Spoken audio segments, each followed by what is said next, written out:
temperatura in New York 64 gradi, l'umidità al 41%. Cielo sereno, fresco per questa Sunny in New York's a beautiful day. Dólar cheque, 31 escudos, 11 centavos e meio, notas de 2 dólares.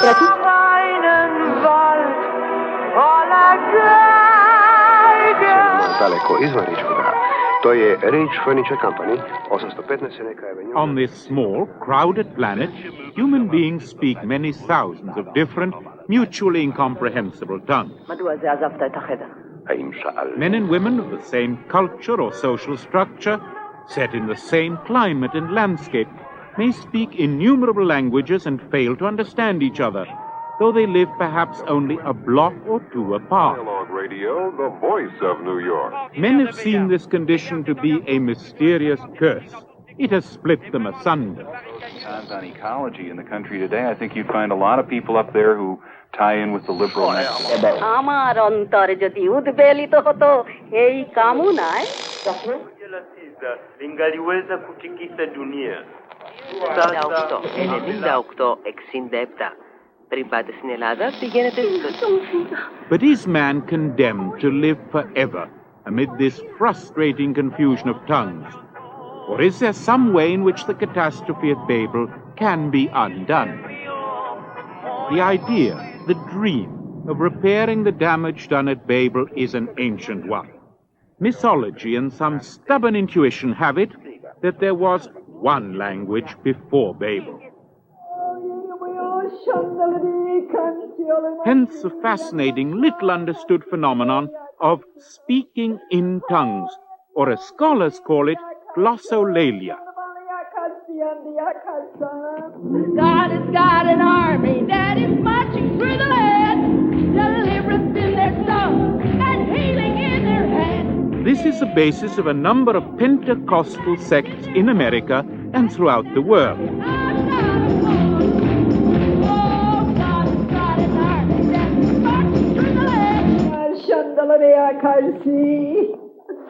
When the Pentecostal gift of tongues descends upon an individual like a tongue of fire, strange, urgent sounds will break from their lips.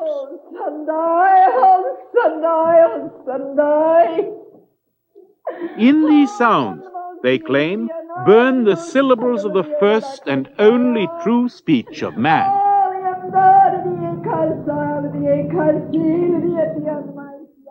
What was the lost language of paradise? Wise men held it to be Hebrew, and the Kabbalists gazed with ardent obsession at the letters of the Hebrew script, seeking to divine behind their ancient forms the mystery of the lost language of creation.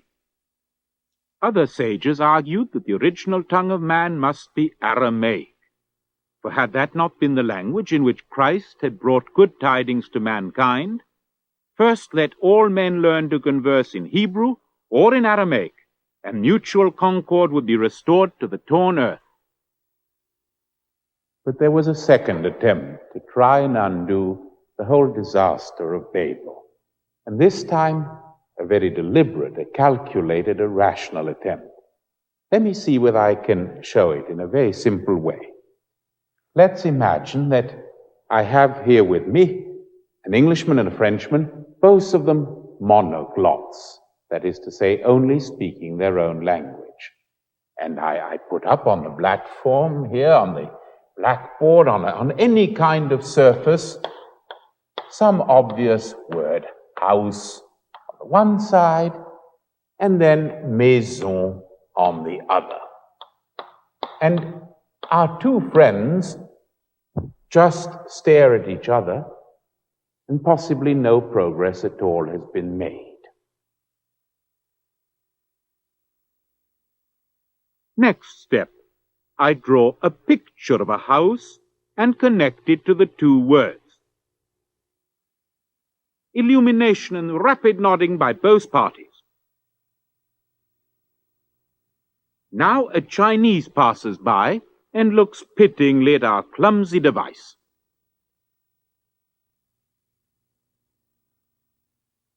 He draws a character on the board which is clearly shaped like a house.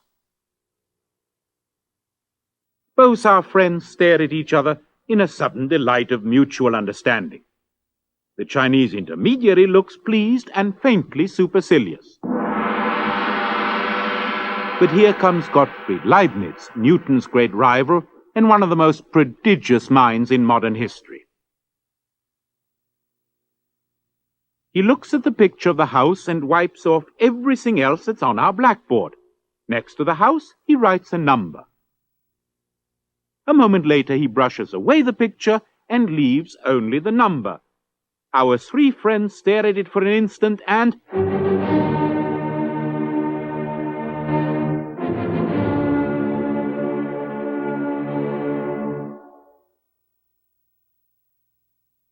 Leibniz goes on. He draws the various parts of a house, giving to each a number related to the first. Say, 1.1 for roof, 1.11 for chimney pot, all the way, let's say, to 1.2112 for House of Commons, and an even more complex but still clearly related number for such abstract derivatives from house as domesticity or homeliness.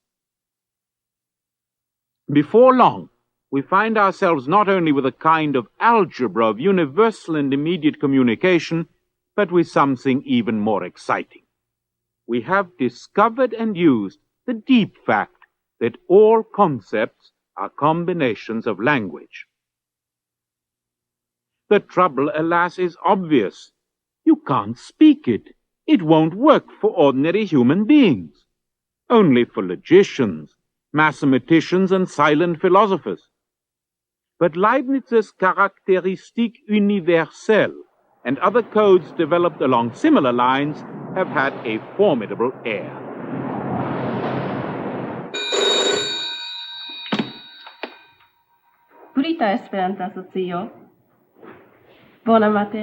The quest for a universal tongue, which could be both written and spoken in normal ways, led to the construction of artificial new languages, or interlinguas. Of these, probably the most famous and successful is Esperanto. The idea of such constructs can be traced back to the Renaissance, but the real impetus came in the 19th century. It was then that a varied group of reformers began devising various means to overcome the maddening babble of tongues. One such was Louis Zamenhof, a German physician and reformer who invented Esperanto in the late 19th century. The quarrels among human beings, the bitter nationalist hatreds, seem to be rooted in the fact that men and women simply didn't understand each other, or didn't wish to, or didn't have a way to. And Zamenhof and his followers have always thought of Esperanto as a great instrument for international peace, for social amelioration all across the globe. Esperanto is a going concern. Esperantists claim that more than 15 million people in the world know some Esperanto or use it when they communicate. In England alone, about 10,000 people use Esperanto, and the British Esperanto Society can claim 57 members of parliament as members. But it's popular in Russia and China as well. Esperantists claim that the movement is expanding all the time. We have a particular determined this fact that blue if I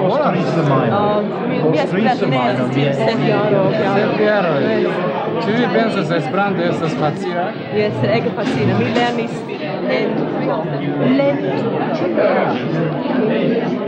Sed hodiaŭ li prelegos al ni pri sia profesia scio sub la titolo Habitat, la jaro de la loĝmedio. Amador, mi invitas al vi.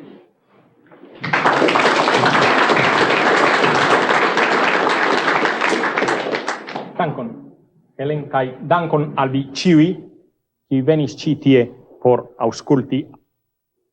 But Esperanto is not just a spoken language.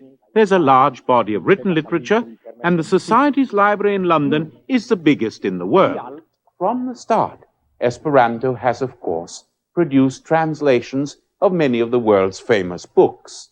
I have here Mao's Red Book in Esperanto. Winnie the Pooh, Winnie la Pooh, in an Esperanto version. Reggio Lear, Shakespeare's King Lear. And here is the book with which Esperanto and the movement went out into the world with its message, La Sancta Biblio, our Holy Bible.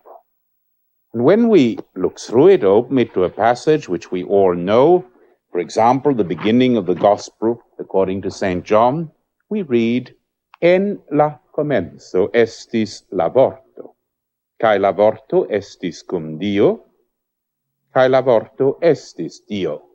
And we recognize at once, without even having gone through the training programs which the Esperanto movement gives, what we're reading. We know it's in the beginning was the Word, and the Word was with God, and God was the Word. And looking down the page, we have a sense of familiarity almost at once. It's as if it was a kind of kitchen Latin, or a mixture of French and Italian and Spanish, with a pretty strong current of Anglo-Saxon roots. Now, this is both the advantage and the handicap of the whole Esperanto conception.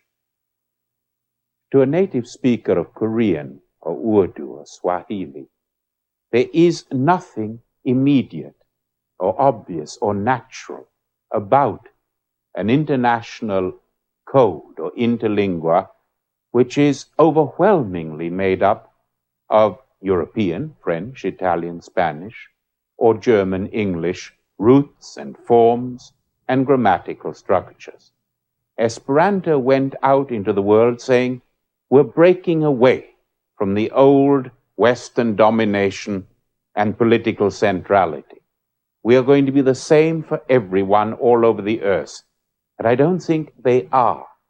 A page of Esperanto is very much more obvious to us than it is to anyone in Africa or Asia. But can the claims of Esperanto to be a world language be matched by something more universal, because more abstract, more like Leibniz's code language? What I mean is, quite simply, the computer languages, which are becoming such an important factor in modern science, technology, and business. The computer language breaks down our normal, wasteful modes of communication into essential components. It seeks to translate into a set of fundamental operations the basic moves of the human mind, which in turn underlie our traditional rules of grammar. These moves, and the crucial fact that they must occur in ordered sequence, are truly universal. Using any of a number of standard computer languages, the speaker of Chinese, Urdu, or Gaelic can make his inquiries and instructions immediately intelligible, translating the sentence which he has in his own mind into the abstract symbols and operational procedures of the given computer language. The printout at the other end is perfectly comprehensible to his opposite number in the laboratory, at the machine tool design bench, or in the warehouse anywhere in the world.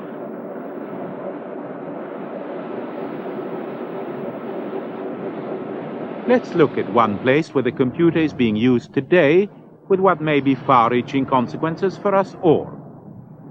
Brussels, the headquarters of the European Economic Community. The common market works in 6 official languages: Danish, Dutch, English, German, French, and Italian. If Greece and Spain join, there will soon be 2 more.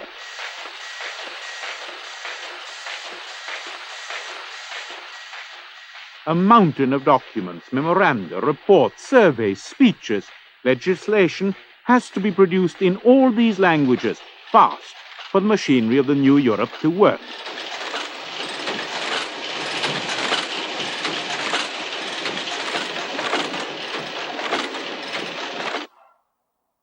Faced with a linguistic problem of these dimensions, the officials of the common market have turned to the computer. This is Luxembourg. And here is what must be the biggest dictionary in the world.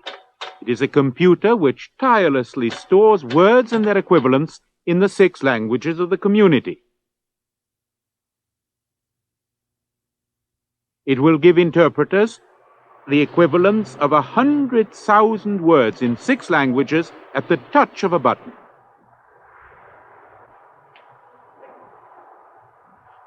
But work is in progress in Luxembourg on something even more extraordinary, a computer which will actually translate. The idea is to feed in, say, the preamble of some piece of EEC legislation in one language, and the computer will do the rest, translating it into the other 5 automatically. The idea has a long way to go yet, but the linguists of Luxembourg believe they're making progress. Could it be that a computer could take on Tolstoy, Shakespeare, Proust, Goethe in the same way? Could a computer eventually break down the divisions of Babel? The answer must be no. A real language consists of far more than the sum of its words and grammatical rules. Like Esperanto, no printout, no dictionary, no grammar, however exhaustive, are equivalent to a language as it is spoken, dreamt, thought, altered, lived by its native speaker. Words carry inside them with a marvelous stubbornness the savor, the feel, the density, the actual total physical sensation of local meaning and shared memories, and a great echo chamber for the native speaker. These associations only come out clearly, of course, in poetry, but they are the constant pulse and life of our natural speech. When we speak of the roots of a word, there's a lot more to that than just a dead picture. Roots means tree-like, something going into the living depths and source of energy of every given national home and speech. No artificial language, however well constructed and carefully put together, can do this. It builds artificially, as the word says, with borrowed bricks from quite different houses. It cannot match the vital, dynamic reciprocity of feeling and emotion and association which make up at once the most obvious and the most richly mysterious part of human speech.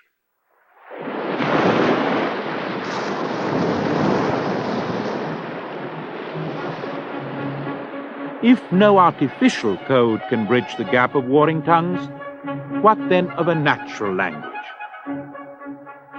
Is there none among the great or ancient languages of the earth, like Arabic or Chinese, which could become a universal means of communication? And at once the historian answers, look around you. There have been languages that have come close to universality, and maybe there is one now.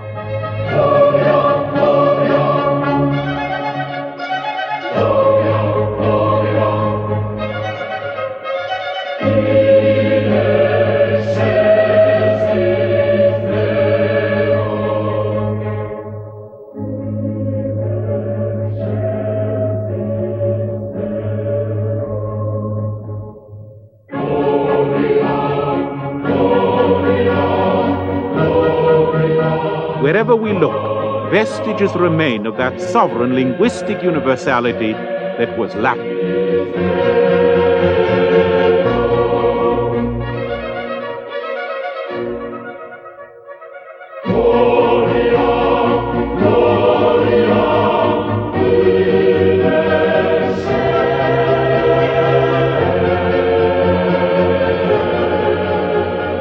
Not only in the West, in cities, law courts, or on monuments which can be more or less directly linked to the Roman Empire, but as far away as the cathedral in Lima, Peru, which is crowded with Latin inscriptions, and we find such inscriptions again in Chinese Turkestan, at the other end of the world. Even after the collapse of the Roman Empire, Christianity carried Latin to the far ends of the earth.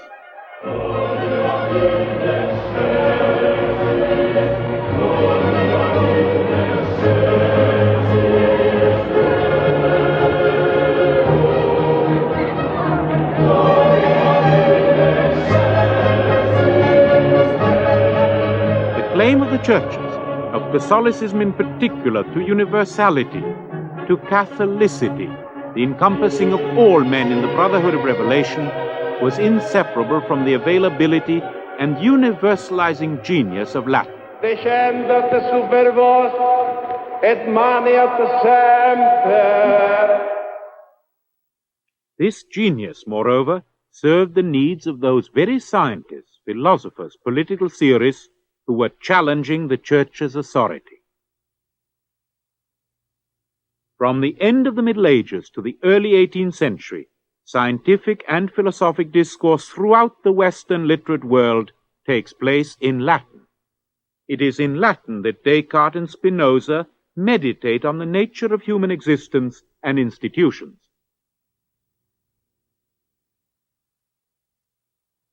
When Cromwell would communicate with Europe, he does so via the prose of his Latin secretary, John Milton.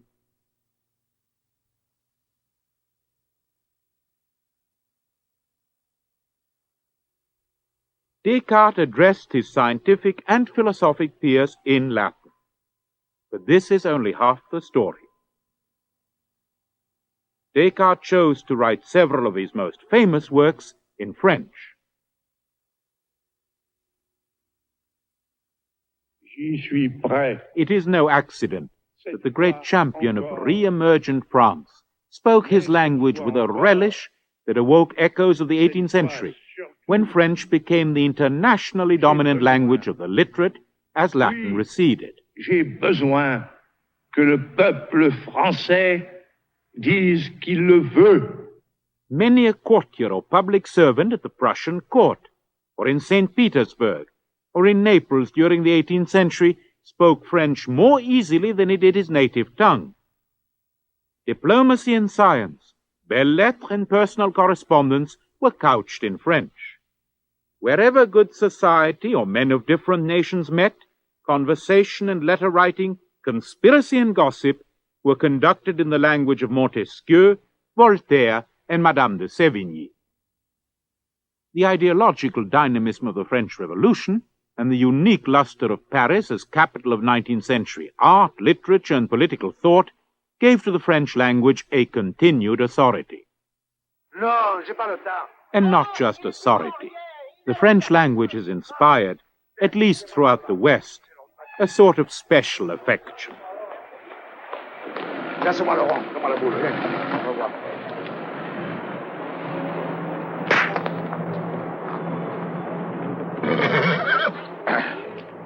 Tu n'as pas perdu la main? Oh. Tu vas pas prêter ton rhumatisme? Just look at Fernandel demolishing all opposition in a way unimaginable in any other language than French. Et voilà. And it would be wrong to overlook in how much of Africa, Latin America, and the Middle East, French is even now the natural medium of educated discourse and feeling. Alors, qu'est-ce qu'on va nous trouver, cela? Qu'est-ce qu'on va nous trouver? Comment on va faire pour trouver la longueur vendue? Faisant fi de toutes les résolutions des Nations Unies. Though French is no longer the first language of diplomacy, the place which it still holds in culture and international relations today reflects its brilliant bid for universality.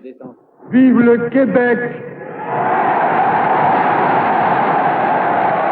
Vive le Québec libre! But only this past winter, the French government published a bitter law seeking to arrest the corruption of French by an overwhelming invader. For in Paris, no less than in Tokyo or in Amsterdam, it is becoming dramatically obvious that there is a new claimant to the status of world language.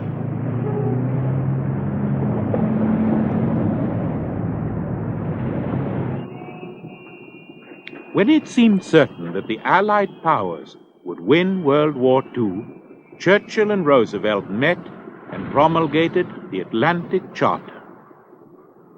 Implicit in this document was the assumption that a major part of the post-war world would pass under the influence of the ideas and practices of the English-speaking peoples.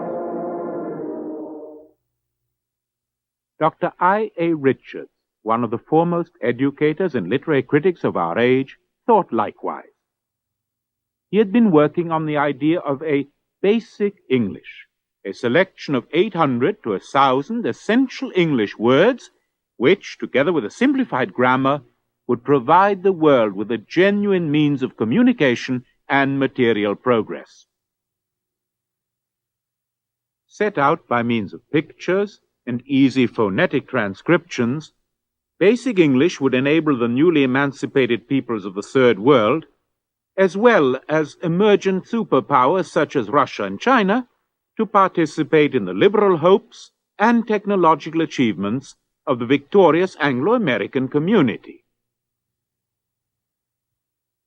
But unlike Esperanto, basic English was rooted in a natural language dense with history and human experience, and, as the speaker's skills evolved, susceptible to constant growth or refinement. Ivor Richards approached Churchill and Roosevelt.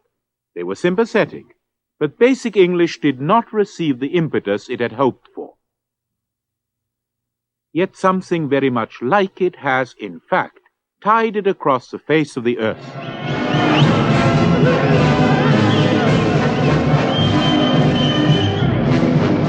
The Second World War and afterwards, American military might, backed up by the huge resources of its unparalleled industrial power, propelled into the theater of Europe and the East an ideology and a language. Over there, language of the GI carried with it, as it flooded over the post-war world, that pursuit of happiness which Americans had proclaimed in their Bill of Rights.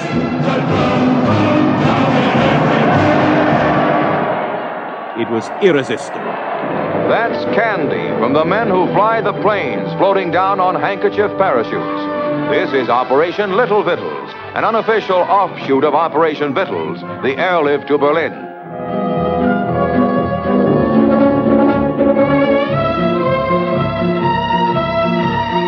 The kids race to the airport for second helpings. Originated by Lieutenant Gail Halverson, a 27-year-old bachelor from Garland, Utah, Operation Little Victuals is now flown by scores of U.S. pilots.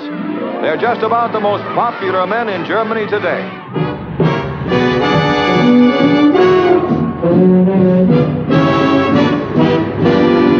American speech brought imperatives of leisure, of social equality, of future expectation.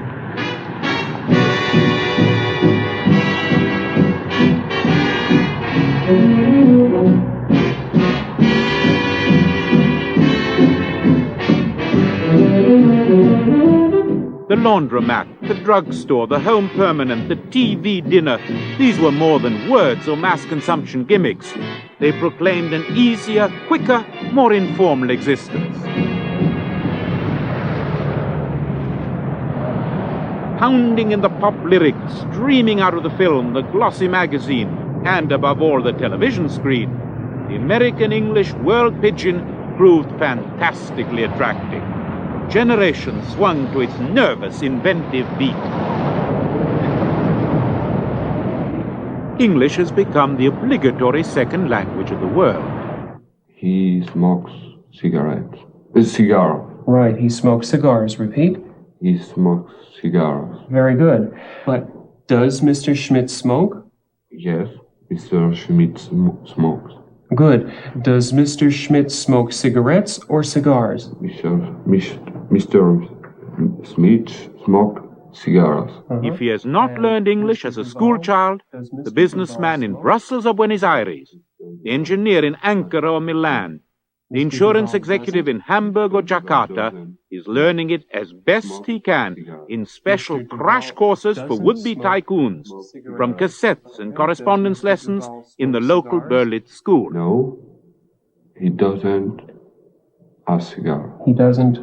Smokes a cigar. All right, he doesn't smoke cigars. Repeat. He doesn't smoke a cigar. Think in terms of time. What happened first? What happened second? All right? For the Japanese and the Chinese, for the Russian, the Swede, or the Arab of the Gulf states, English is now the necessary passport to modern life. To school at 8:45, she picked him up at 11:30. Okay? Start with the beginning. Tell me what happened, and tell me the relationship of one activity to the other activity.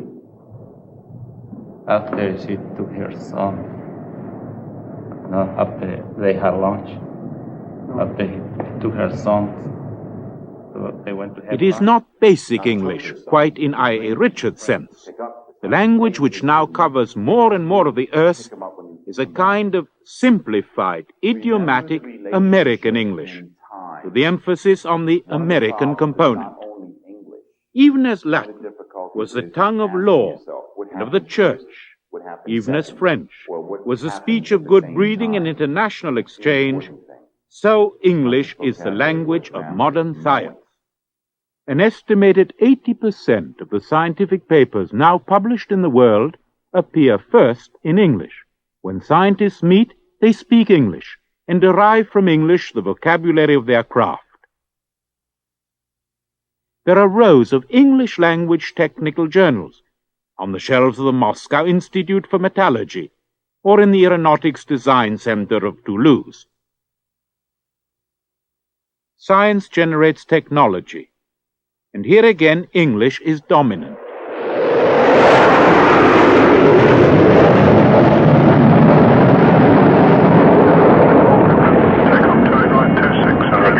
Straight ahead for 285. 134. Flipper 652 awaiting pushback. 41, contact London Control 125 decimal 8. 475, Echo 38. 748. Going 605, the landing time was at 48, clear runway to your right, call on 1219 when you're clear. Light recorder, crew and passenger oxygen. Not only is English the international language of the airways, but the technical manuals, the specifications, the codes of operation and standardization with which the modern engineer, manufacturer, designer, and distributor do their work are overwhelmingly in English. 2020 in green. 8 green. Flight control. Checked. Step trim. Annunciators panels checked. Water color switch on. Circuit breakers all in. Taxi checklist is complete.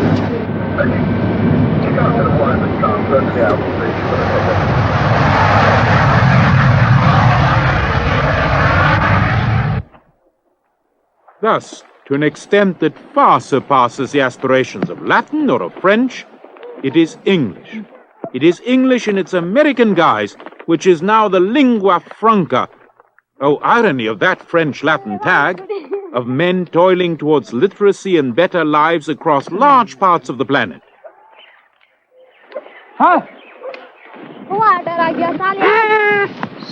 Many millions of human beings feel that American English, perhaps in a simplified model, is their password to tomorrow.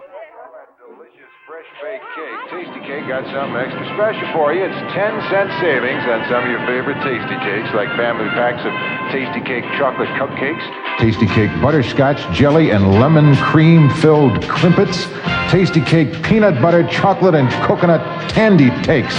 I don't know who invents their names, but they must have had a mouthful of this stuff when they did it. Anyway, there's savings on individual packages of Tasty Cake Coconut Juniors, Tasty Cake Coffee Cakes, and Tasty Cake Chocolate Cupcakes.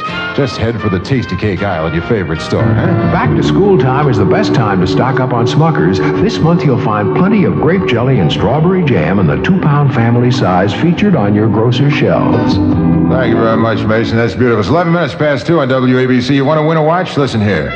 Get in on the thousands of dollars in cash and prizes being won by WABC listeners holding big tickets. You can win the beautiful Helbros Ladies Minicom digital computer watch. Lights up the time, incredibly accurate. this then the answer to the Babel problem? Will English overcome those barriers of mutual incomprehension which, as we have seen, have done so much to keep men splintered, mutually hostile, and materially handicapped? Will the old menace of the tower at Babel recede behind the promise of the skyscraper? It may well be that the answer is yes. But if so, at what cost? Let us look for a moment at Thameside, as depicted by the French artist Derain, or by Monet, or by the American painter Whistler, or by Kokoschka. Or look at these portraits of the art dealer and patron Vollard, by Renoir, Cézanne, Bonnard, and then Picasso. There may have been the same object, the same reality out there for the artist, but in each case, the vision and the mode of representation differ profoundly. From an infinite range of possibilities, each painter, each thinking eye, selects a different set of essentials. Each act of perception and communication packages the world in its own particular manner, choosing this or that color spectrum, this or that perspective, this or that distribution of significant mass for emphasis or elision. So it is with language.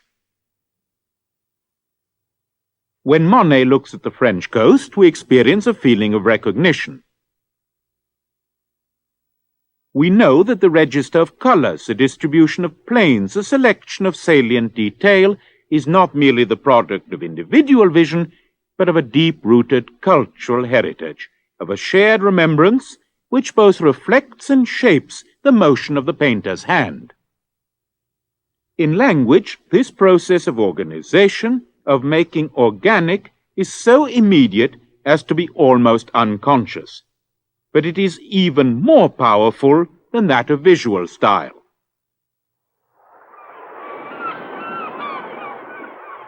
These are the cliffs of Etretat which Monet used to paint. And this is Etretat, still a small town on the coast of Normandy.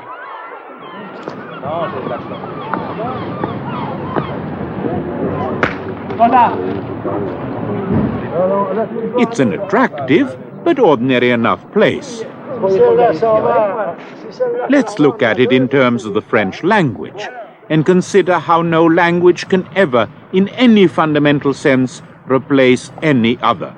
How no language ever does quite the same job as any other.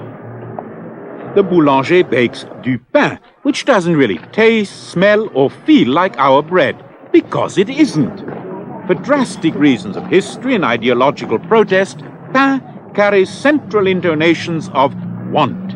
Red, in fascinating contrast, has, in current Americanese, come to signify money. For the figure in the blue smock walking down the street, there may be a return to his house, but not a homecoming.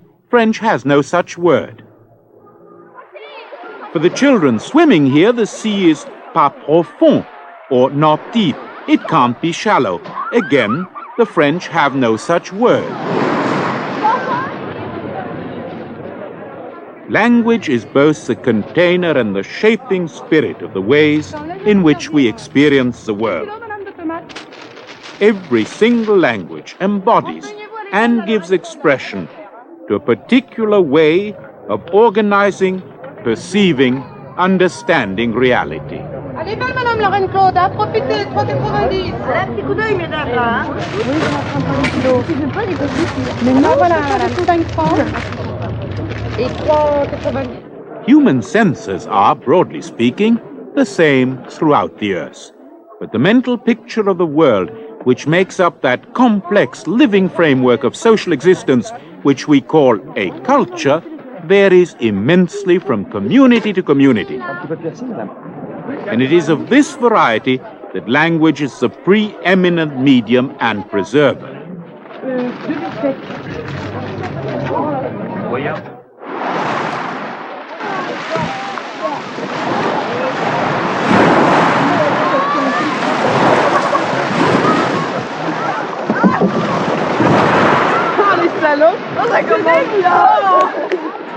What an odd thing language is. We're so near England here, almost a stone's throw away from this beach, but the particularity, the charged difference in the fact that a Frenchman sitting here is under le soleil, the masculine sun, and tonight he's going to dream by the light of la lune, that feminine moon which we don't have in English. Or in Russian, the very simple, everyday sentence, I've arrived here. Well, the way Russian puts it tells you whether a man or a woman is speaking and whether they've come on foot or perhaps with a cart or any other kind of vehicle. And again, of course, we have nothing quite like this in English. Different languages, totally different landscapes. Languages are the skin and house of our being as individuals and as members of our society. It is through this unique and shared remembrance of a speech community, through the living texture of word associations and connotations, which no translation can totally render, that we both define and preserve our particular location in the world. As never before, this location is threatened by a universal, mass consumer formula of existence. The overwhelming phenomenon of the 20th century is that of a technological tidal wave racing towards uniformity and standardization. Men are magnetized by this onrush because it promises material prosperity and the end of the great destitution which was history. But they are also repelled by it, knowing that this technological brave new world will erode the vital, familiar, untranslatable contours of their own inheritance. Much of the current neurosis and unrest springs from this divided, even schizophrenic condition. In a centrifugal world, men and women cling, bewildered or defiant, to the loosening roots of their identity.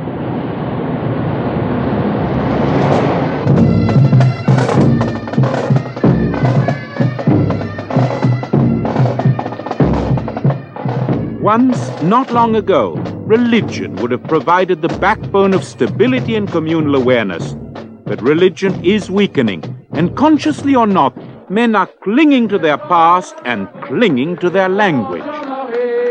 Hence, the dramatic fact that many of the most bitter atavisms and hostilities are taking place precisely in those regions of the earth where religion was central to life and is now receding, as here in Brittany,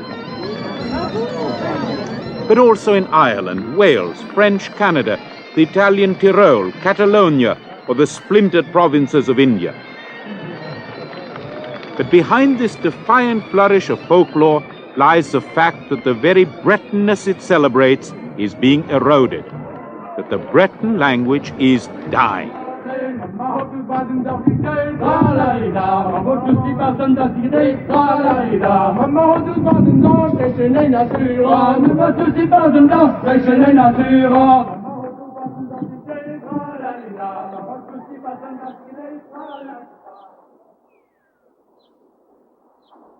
Breton seems to be, to the people of Brittany, the assurance, the anchorage of their existence as a community. It says something to the French. It says, look, we are different. We have our own very complicated past. This utterly fascinating and unique blend of landscape, of ancient pagan ritual, of an intense and dreamy Catholicism, we want to stay what we have been. We want to speak to ourselves and to our children as Bretons in the Breton language. And to crush such a language, to tear it away from the people, is just the same as if some monstrous, vandalizing bulldozer came charging along here through these great rows at Karnak and tore down the megaliths, one after the other, and said, sorry, get out of the way. What we need here is a standard, modern, jerry-built set of concrete houses. The stark fact is that languages, like animal species, are now dying at an alarming rate. Even as I'm speaking, one or another rare or so-called primitive tongue is vanishing from the face of the earth.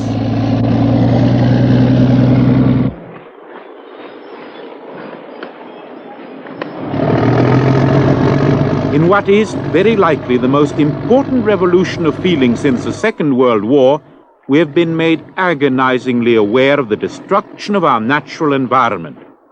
We are seeking desperately to rescue from total extinction animal species which man and pollution have nearly done to death. We are trying to arrest the rape of the great forests. There is now in Britain, and quite properly, a Society for the Protection of Threatened Vegetables. If American English is the great bulldozer, there are others. Russian, standardized Chinese, Arabic, Spanish are eroding hundreds of languages in their political and technological paths.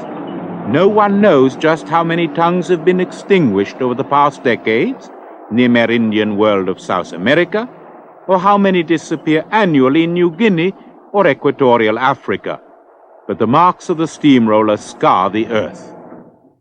Eugene Nida. Well, of course, it's always possible to destroy a language when the people themselves are destroyed. Some primitive groups, for example, of 300 or 400 people that are newly discovered, either in Amazonia or some other part of the world, having no immunity to outside diseases, are usually decimated very rapidly. Usually, a small group of people without immunity to white men's diseases will be reduced about 80% within one generation. Now, if you have only 100 people left, it's almost impossible for the tribe to really carry on effectively. And they often become simply parasites to nearby towns, living a kind of, shall we say, tramp existence. And so the tribe really disintegrates, and the language is lost.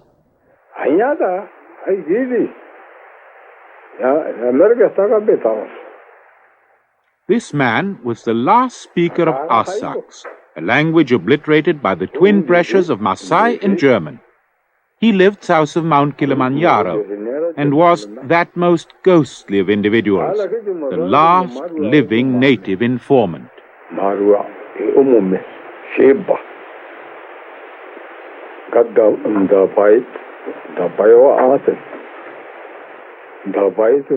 The brackets on the language map mark his extinction.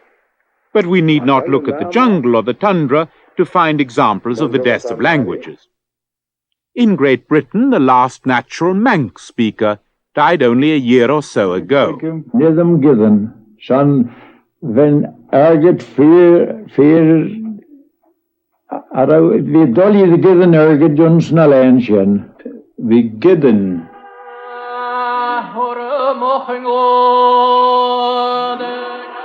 And how long can Gaelic survive in the Highlands and Islands of Western Scotland?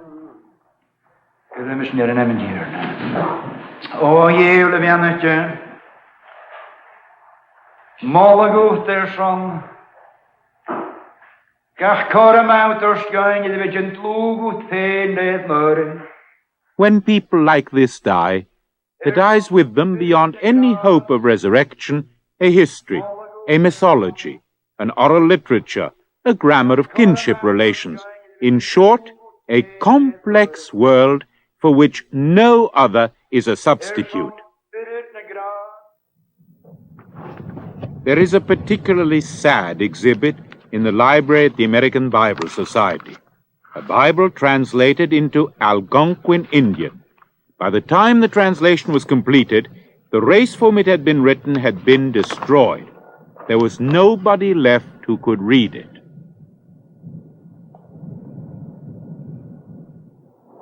As more and more of the tongues of men flicker into oblivion, or into the cold ash of the ethnographer's filing cabinet, the richness and the potential of human spontaneity, of the reinventions of life and purpose on this wasted planet, diminish also. Each and every human tongue is a distinct window onto the world.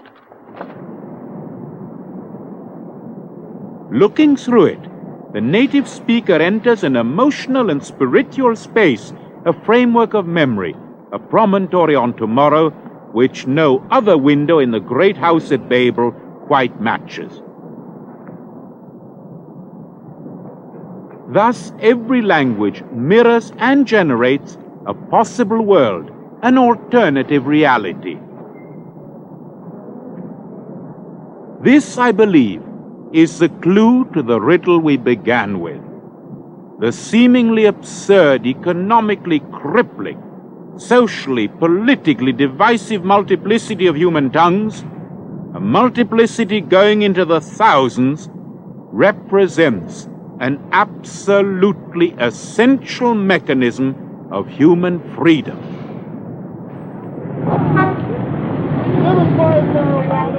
Because each language constitutes a different part of the total range of possible consciousness and personal identity, men have been free to dream, to invent, to analyze in a multitude of different ways. Premarital sex is nothing but adultery, and it's sinful, and it'll take you to a hellfire. Let's do it. Get down, get down.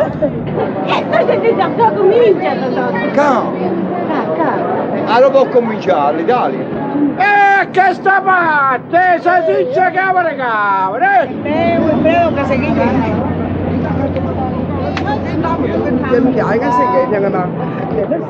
Perhaps it is already too late. Perhaps the movement towards the world idiom and the gradual snuffing out of the great multitude of native tongues are the only road towards more efficient communication and mutual understanding.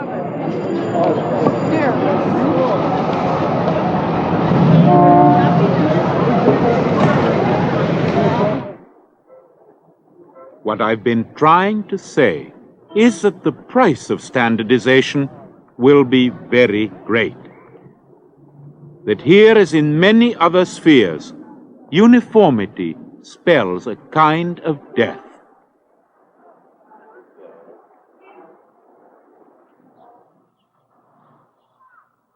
After our worldwide journey, I'm now back, here at home in Cambridge.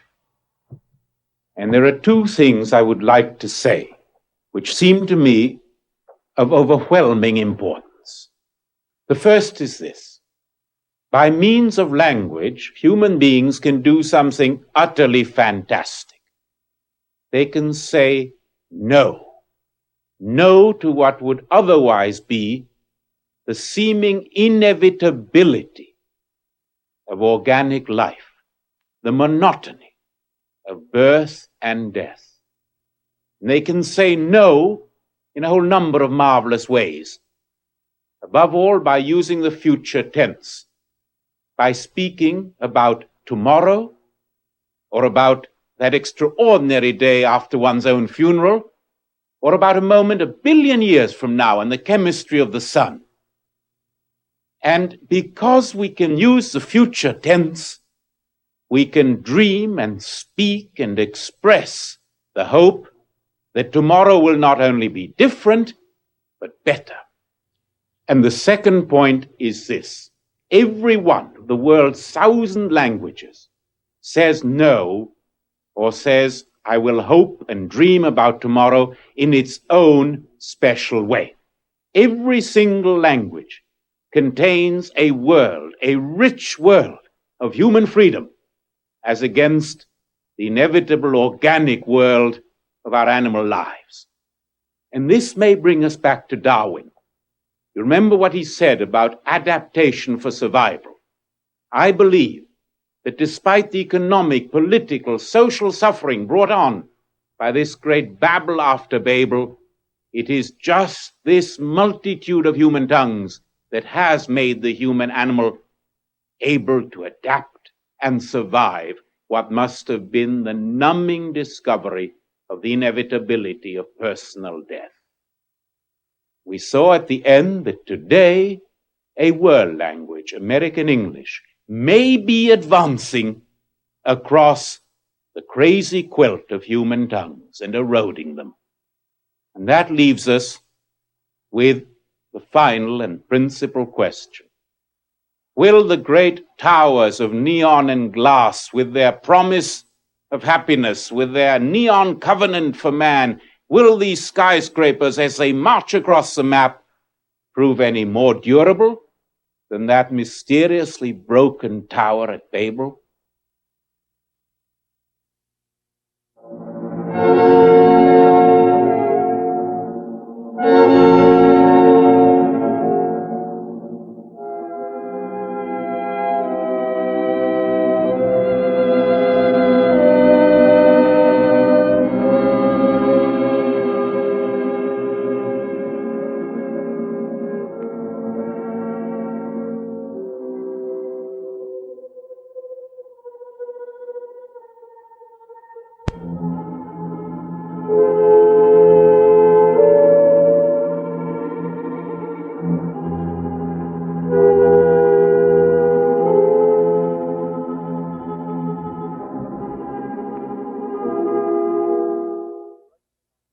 Presentation of this program was made possible in major part by public television stations.